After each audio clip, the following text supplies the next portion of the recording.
Sevgi ikki xil bo'ladi.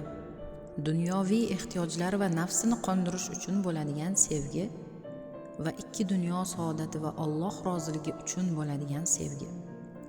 Dunyoviy va nafs uchun bo'ladigan sevgi haqida bilmayman-ku-ya, ammo Alloh roziligi va ikki dunyo uchun bo'ladigan sevgida birinchisi, inson sevganidan hech narsa kutmaydi.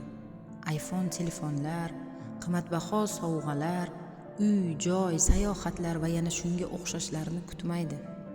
Sevgining qiymati bu matohlar bilan o'lchanmaydi. Agar berilsa shukr qiladi. Bordi-yu berilmay qolsa ham sevgisi kamayib qolmaydi. Ikkinchisi, Alloh roziligi uchun bo'ladigan sevgida qilgan yaxshiliklari minnat qilinmaydi.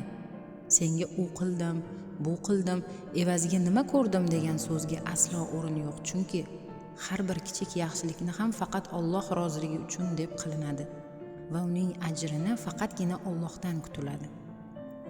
Uchinchisi, Alloh roziligi uchun bo'ladigan sevgida bir-birining aybini yuziga solib, "Sen falon ish qilding, aybdorsan, endi hech qachon seni kechirmayman" deyilmaydi va uni kamsitilinmaydi. Aksincha, kechirimli bo'lib, bir-biriga yanada yaxshiroq bo'lishga imkon beriladi va Alloh kechirimli bandalarni suyishini esdan chiqarilmaydi.